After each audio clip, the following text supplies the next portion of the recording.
a Club de Lectura de El Quijote. Una reflexión que quería, con la que quiero empezar la noche de hoy, es, mientras que leía estos capítulos la semana pasada y estos días, yo decía, bueno, claro, tenemos claro o presuponemos que efectivamente El Quijote es una novela, pero uno llega a veces se pregunta como, pero bueno, ¿por qué? Y hago esta pregunta porque en algún punto, digamos, de lo que llevábamos leído, pues estábamos sintiendo que, claro, hay un personaje que es el Quijote, que está Sancho, eh, pero que pareciera que simplemente era como un conjunto de otras historias, ¿no? Entonces, o lo que les pasa a ellos, o lo que empiezan a contar de otros, y como que entonces empieza a hacer como una suma simplemente de situaciones y de personajes. Entonces, como que uno, cuando lo ve de esa manera, cuando ve o aprecia la obra de esa manera, pues uno diría como, bueno, pero ¿qué es lo que hace que esta obra sea efectivamente una novela? Y creo que lo que sucede en estos capítulos que vamos a comentar hoy nos dan la respuesta. Y es que esos personajes que han aparecido previamente no se desvanecen, no desaparecen de la novela, sino que efectivamente son retomados, vuelven y aparecen, pero no simplemente aparecen con la historia que ya habían contado, sino que se empiezan como a integrar a una historia mayor porque además se empiezan a entrecruzar los personajes. Y eso me parece muy interesante de lo que ha sucedido en estos capítulos que vamos a comentar en esta noche. Cómo se empiezan a entrecruzar las historias y los caminos de los personajes. Creo que cuando vi eso y como que lo aprecié en estos capítulos, dije, claro, para mí una de las razones de por qué El Quijote es una novela es eso, no es simplemente una colección de muchas historias alrededor de lo que está haciendo o lo que le termina sucediendo al Quijote y a Sancho, sino que efectivamente se termina configurando un pequeño mundo en donde todos estos personajes empiezan a interactuar y sus historias empiezan a ser un poco más elaboradas, más complejas, como con muchas más situaciones que nos van enriqueciendo la visión o la mirada que teníamos pues precisamente de estos personajes. Esa es mi reflexión de inicio de esta noche. Entonces, pues nada, pues vamos dando la palabra. ¿Quién se anima? ¿Quién dijo yo? ¿Quién quiere comentar estos capítulos? Entonces, María Cristina, te escuchamos. Hola, buenas noches. ¿Cómo van? Pues fíjate eh, que yo dije, yo estaba leyendo y tenía que salir, ¿no? Cuando comenzó esta historia de Dorotea, llegué tarde porque dije, no, yo no me puedo perder esto, o sea, esto es el novelón, o sea, es el novelón, y yo, pero ¿qué es este giro dramático tan impresionante? Y justo pensé como que yo dije, uy, esto tal vez va a parecer como Romeo y Julieta. Y en mi mente dije, oye, pero ¿cómo está nuestra mente que tal? Pues creo que Shakespeare y Cervantes son contemporáneos. Y como que yo dije, uy, como increíble, ¿no? Que uno, no sé, me parece increíble que uno lo piense así o cómo funciona esto del canon, de modo que yo dije, uy, esto parece una pura, es muy, muy Romeo y Julieta. Y me pareció curioso porque, uy, no, pero ellos eran al tiempo, uno no se puede haber copiado del otro, pero entonces sí entendí mucho lo de la estructura de una novela y dije, esto es mera telenovela, o sea, que son estos giros. El personaje de Dorotea me encantó, o sea, qué personajazo, o sea, qué mujer tan inteligente, o sea, y me parece muy chévere como que de verdad todo le sigue en el hilo de la locura y todo este engaño, por ejemplo, también a Sancho Panza, que Dorotea, así como que todos engañándose y todos terminan como engañados, entonces me parece como una trama de mentiras y verdades, que me pareció increíble, ¿no? Bueno, hablando de Sancho. Al comienzo del capítulo 25, bueno, Sancho es o ha sido, uy, como muy paciente porque a él le toca todos los golpes, las cosas y aparte de todo que, pues, como hemos visto, siempre es como el que, o sea, pues claro, Don Quijote está un poquito no, está loco, y el otro por más que le dice las cosas, bueno, entonces ya sabemos que Sancho ha sido como muy paciente, ¿no? Como muy esto, pero pues claro, ya como que cosita a cosita le va colmando su paciencia. Lo digo porque al inicio del capítulo 25 ya Don Quijote le ha puesto como que no tiene que hablar, como bueno, todo como una serie de ahí de condiciones y ya él como que le dice, no, pues, o sea, ahí nos cuenta que dice que, bueno, no, pues que él ya quiere volver, entonces que se vuelve para su casa y eso. Se digo que, claro, como dice, ha sido que ha ido llenando el vaso de goticas, y bueno, eso por el lado de Sancho. En ese mismo capítulo cuando llegamos a la parte que de la locura, que él se va a quedar y todo eso, pero que pues, ¿cuál es el objetivo de Don Quijote? Que el otro vaya y le diga de toda esa locura a su señora, y ahí ya le dice quién es, y el otro, ¿cómo reacciona? ¿Cómo? Dijo Sancho, que la hija de Lorenzo Corchuelo es la señora Dulcinea del Toboso. O sea, ahí se descubre, ya descubre Sancho quién es, porque pues siempre pero la sorpresa de Sancho. Y entonces, claro, a mí me daba risa porque yo pensaba, claro, Sancho la debe conocer y como él, como Don Quijote, lo que hace es vanagloriarla, o sea, y siempre ha hablado de ella que cuando el otro es esa sorpresa, ¿no? Bueno, y lo que tú decías antes, claro, como se han ido hilando las historias, o sea, termina y cuando aparece otro personaje y que ese personaje eso, ay, estos capítulos me han parecido muy chéveres. Bueno, gracias. Estos 5 capítulos, 6 capítulos, maravillosos, en muchísimos sentidos. Yo retomo, estoy de acuerdo con lo que han dicho y lo retomo de la siguiente manera. Yo considero que Cervantes acá le está rindiendo un homenaje a la ficción, ¿sí? A través de ese diálogo al que tú te estabas refiriendo con Sancho, le está diciendo, o sea, todo esto son fingimientos, usa esa palabra, me parece fascinante. Estos son fingimientos, pero no son mentiras, o sea, es real. O sea, él dice, no, no, no es ni sofístico ni fantástico, ¿sí?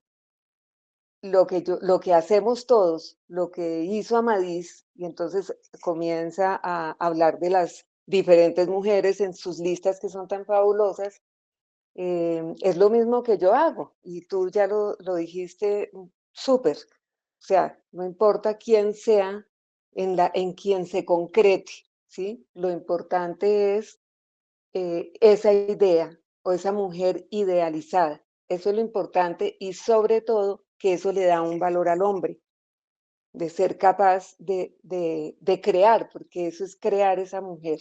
Entonces, me parece un homenaje muy bonito a la ficción y, y a la creación. Y de ahí salto un poco, o no un poco, sino, bueno, me faltó decir que Dulcinea puede ser más bella que Helena de Troya. Eso es fantástico. Eso es genial, o sea, puede ser la máxima.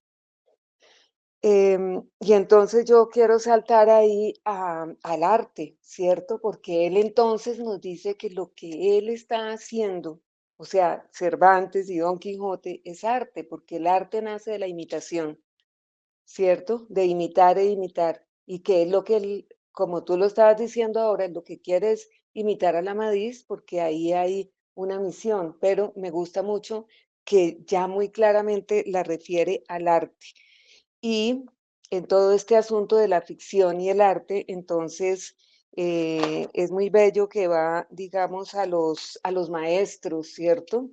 Y entonces va a Homero, va a Eneas, a la Amadís, y recoge, digamos que del Ulises dice dos cositas, de Eneas dice dos cositas, y después viene la parrafada de la Amadís, ¿cierto? Tiene todas estas cualidades absolutamente maravillosas. Mm, bueno, y de ahí quiero saltar a un tema que ya habíamos visto, que era el de la identidad, cuando Don Quijote quería que, que su triste figura quedara en en el escudo para que lo pudieran reconocer. Y entonces Sancho, más agudo, le dice, no, es que usted tiene que mirarse a usted. Pero Don Quijote insistía, era como en verse en el espejo, cómo me ven los demás, yo me quiero ver cómo me ven los demás. Pues me adhiero a todo lo que se ha dicho con respecto a estos 5 capítulos, pero en particular en el 25 es la percepción que yo tengo cuando él se impone esa penitencia y cuando Sancho le dice que él ya se quería regresar a su casa. Yo percibo, es mi percepción muy, muy personal, que es como Don Quijote decir, bueno, ¿cómo salgo yo de aquí como bien librado de tal manera que no voy a desistir de ser caballero, sino yo tengo que hacer algo? Entonces piensa en esa penitencia que es lo que es un poco como tomando el ejemplo del Cardenio que está en la sierra, entonces yo tengo que hacer algo como dicen vulgarmente, no recular así tan fácilmente de lo que ya me he propuesto, sino de una manera más digna. Yo lo percibo así, tanto que en esa penitencia hay un ritual religioso que es coger de sus ropas y empezar a hacer como un rosario y sale esa parte religiosa a flote. Entonces me parece importante. Yo veo ya ese caballero hidalgo que ya por un lado Cervantes no lo va mencionando como el caballero hidalgo, sino le va dando otros nombres, o sea, ya ese caballero y esa hidalguía se está perdiendo un poco y estamos viendo un hombre más humano, tanto así que no me acuerdo en qué capítulo de estos 5 que leímos, está él con Sancho y hay un momento en que le dice, oye Sancho, tú estás como más loco que yo.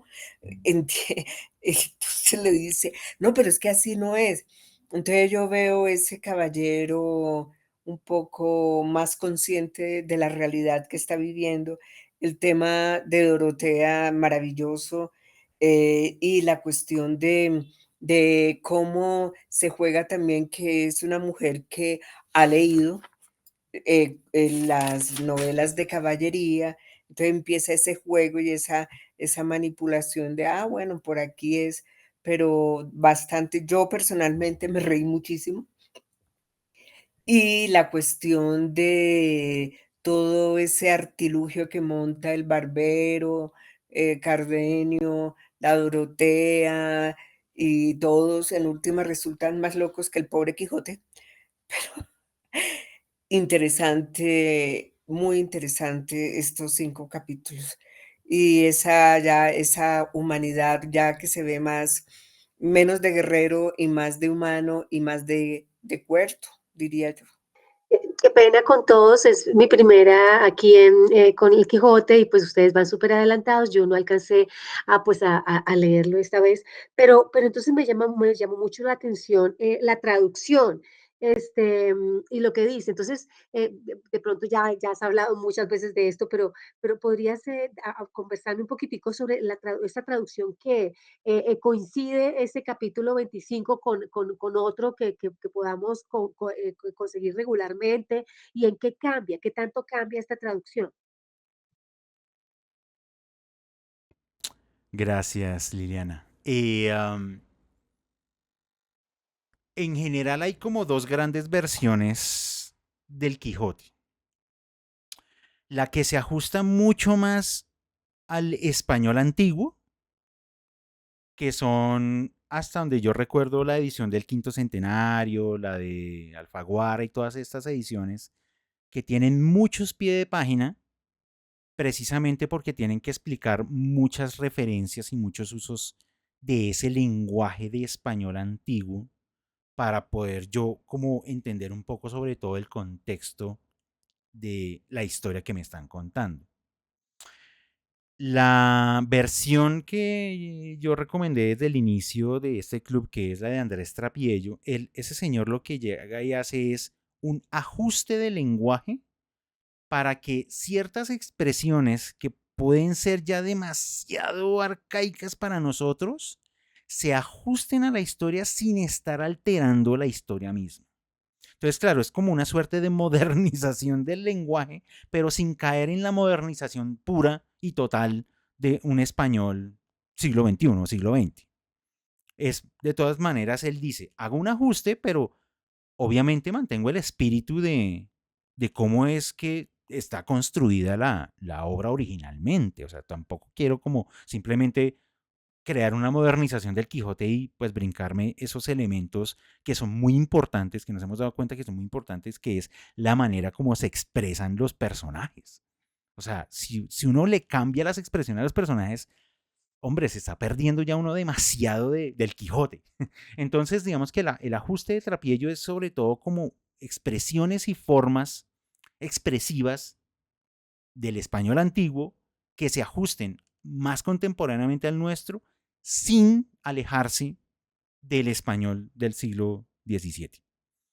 Entonces, claro, podrá haber algunas diferencias entre las versiones, pero podrán ser sobre todo como de expresiones, creería yo, e incluso de pronto en algunos casos de pronto palabras puntuales entre una versión y la otra.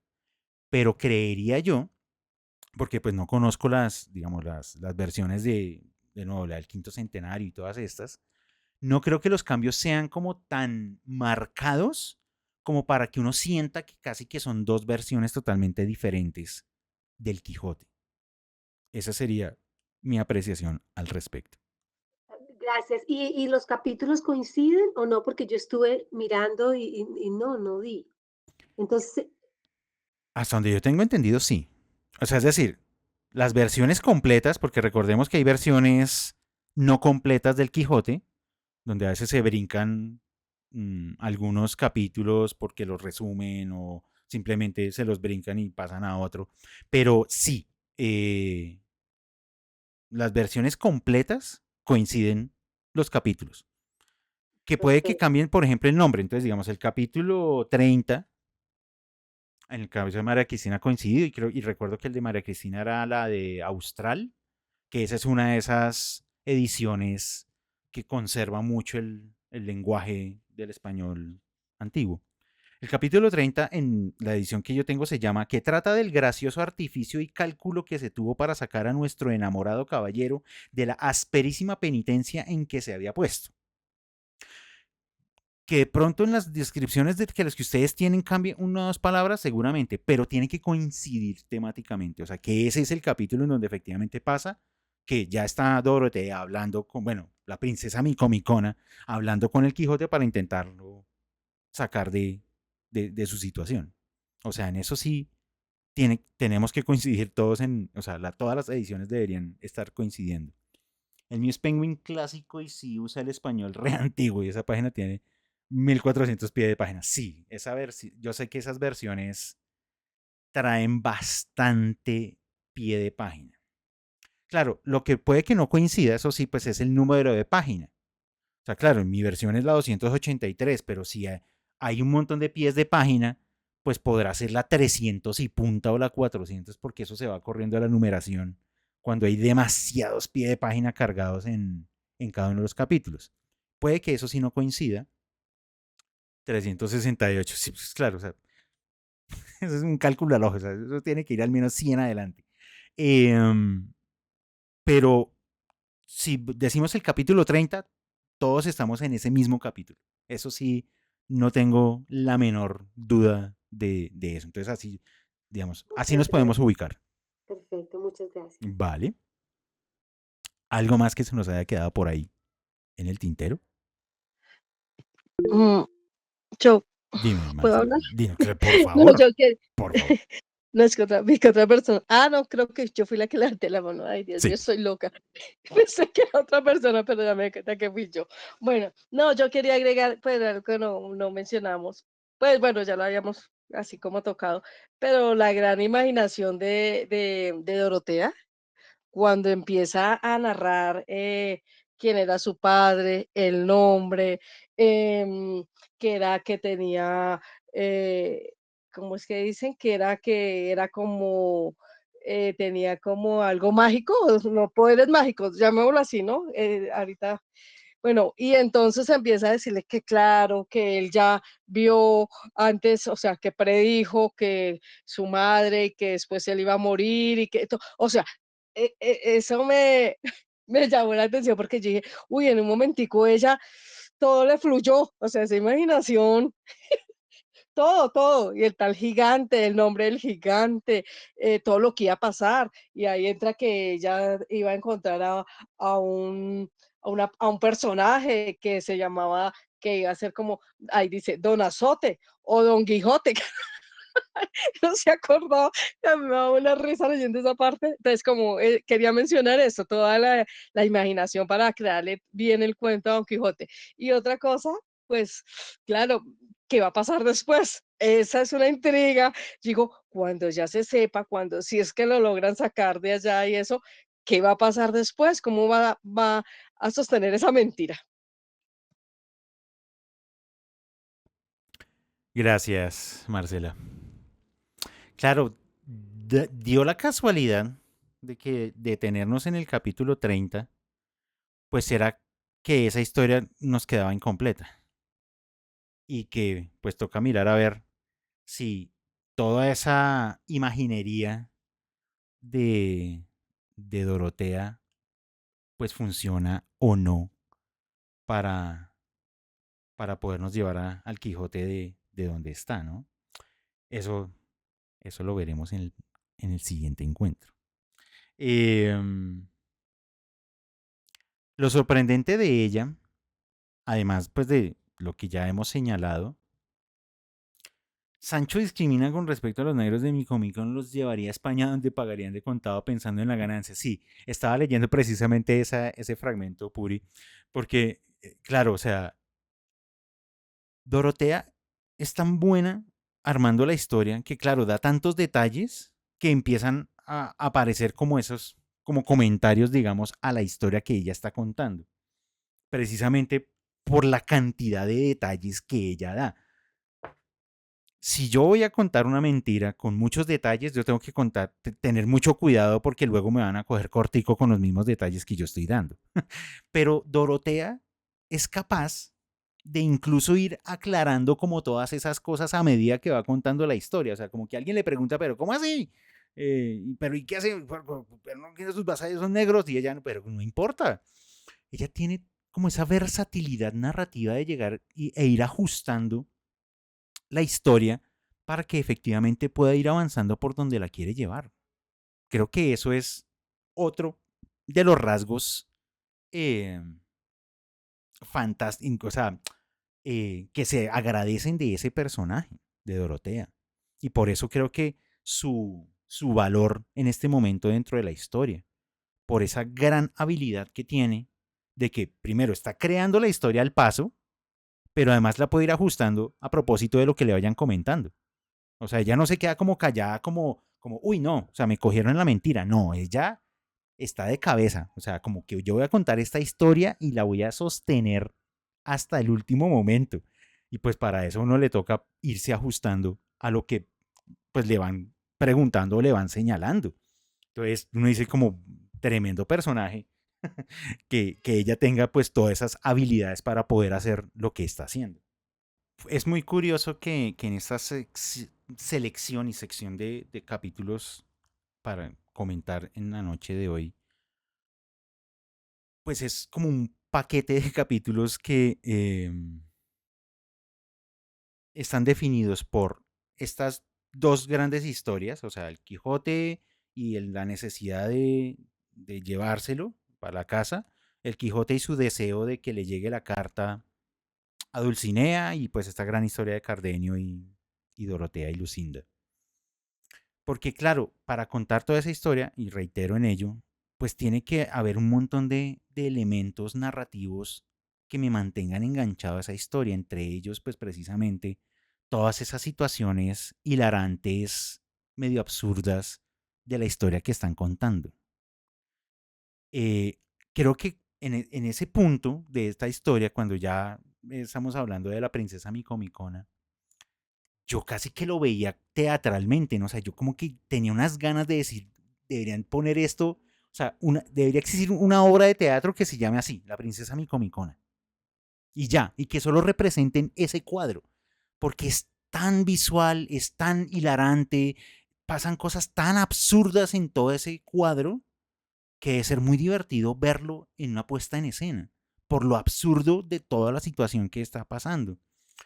Insisto, ahí está parte del gran talento de Cervantes, de que escribiendo una novela, pues está poniendo un montón de recursos narrativos que nos generan como un montón de imágenes visuales de todo lo que está pasando. Y casi que eso, nos lo podemos representar casi que enfrente nuestro todo lo que está sucediendo. Entonces, es otro punto a favor en el gran trabajo que hizo Cervantes en la construcción de esta novela. ¿Algo más que se nos quede? Última palabra.